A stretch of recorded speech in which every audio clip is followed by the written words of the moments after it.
জান্নাতের মধ্যে 24 ঘন্টা জান্নাতি বান্দা যেখানেই থাকবে, যেখান দিয়েই থাকবে, তার চারদিকে তার পাশে ঝর্ণা ধারা বইতে থাকবে।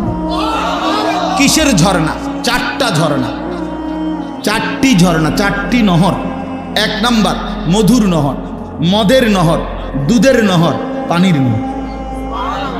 মধুর নহর, মদের নহর, হ্যাঁ, তারপরে দুধের নহর, কি পানির নহর।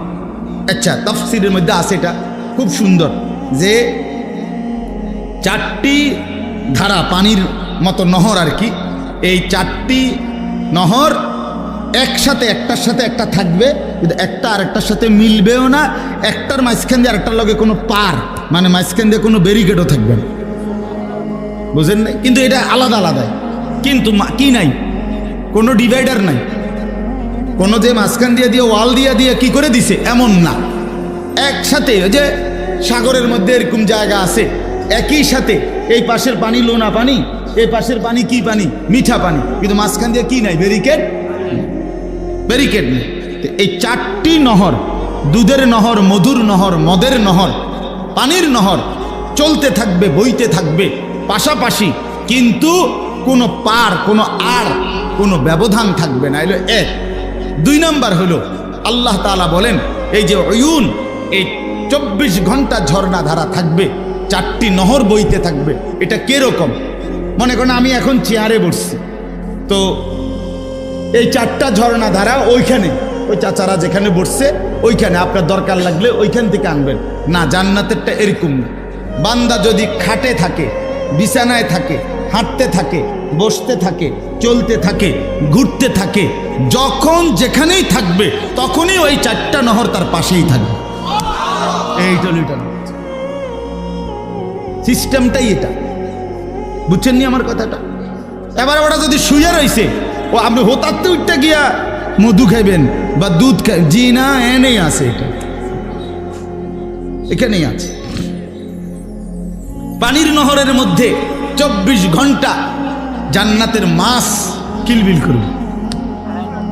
হ্যাঁ, মাছ মাথা আলগি দিয়া বলবে, মাঝে মাঝে জান্নাতি বান্দাকে মাছ মাথা তুলে বলবে, আতাকুলুনি ইয়া ওয়ালি আল্লাহ, হে আল্লাহর বন্ধু, খাবেন, খাবেন?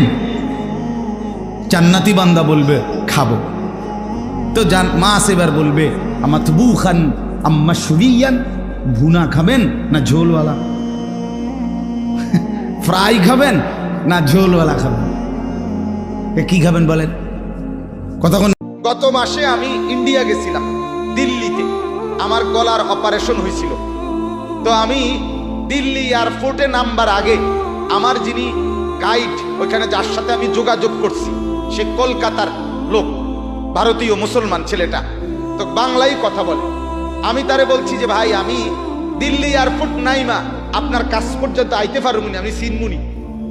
তখন সে আমারে বলল যে হুজুর, এয়ারপোর্টে বিমান থেকে নামার পর আমি পর্যন্ত আসতে এতটা নিখুঁত দিক নির্দেশনা আছে যে আপনি হারাইবার কোনো সিস্টেমে নাই। আপনি শুধু বাইরেবেন, আমি পর্যন্ত আইলেই আপনি শুধু হাঁটতে থাকবেন, এইভাবে দিক নির্দেশনা দেওয়া আছে। আপনি ইচ্ছা করেও হারাইতেন পারতেন না। কথাটা বুঝছেন কিনা?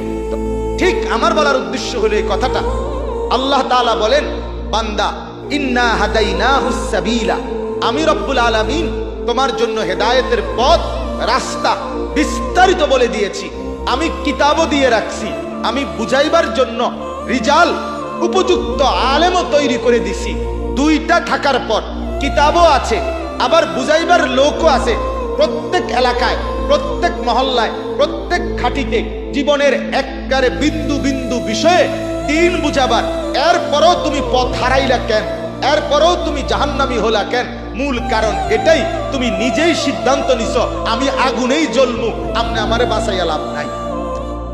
ঠিক কিনা বলেন? নাই তো আগুনে জ্বলবার কোনো কারণ নেই। কোন মুসলমান জাহান্নামী হওয়ার কোনো কারণই হইতে পারে না। কেন জাহান্নামী হবে? কি কারণে? কি লোকের অভাবে, না বুঝার অভাবে, না কিতাবের অভাবে, না বুঝাইনার অভাবে? কি কারণ? কেন মনের চাহিদা মতো চলবেন? কেন নফসের পূজারী হবেন? আমার বাপ, তাহলে এই 2 কথা মিলাইয়া বলেন। 1 নাম্বার কথা হলো আল্লাহ তাআলা কোরআনুল কারীমের মধ্যে বারবার এটা বলছে, মনের চাহিদা মতো চইল না। কি মতো চইল না বলেন না? মনের আপনারা যারা টেলিভিশনে নাটক সিনেমা দেখেন, বলেন এটা মনের চাহিদা না? কথা বলেন না কেন? এটা শরীয়ত অনুমোদিত? আপনারা যারা বিড়ি সিগারেট খান, এটা মনের চাহিদা না? এটা শরীয়ত অনুমোদিত? আপনারা যারা কথায় কথায় গালি দেন, এটা মনের চাহিদা না? এটা শরীয়ত অনুমোদিত? তাইলে যেগুলো অনুমোদিত না, আপনার স্ত্রী বেপর্দা, আপনার ছেলেটা নামাজ পড়ে না, আপনার মেয়েটা নামাজ পড়ে না, আপনার মেয়েটা পর্দা করে না, আহারে মুসলমান, আপনি কেমনে বললে বুঝতেন আপনার ছেলে নামাজ পড়ে না, মেয়ে নামাজ পড়ে না, সারা রাত মোবাইলে উলঙ্গ ছবি দেখে, নর্তকীর নাচ দেখে, লক্ষ লক্ষ পুরুষ যুবক সারাটা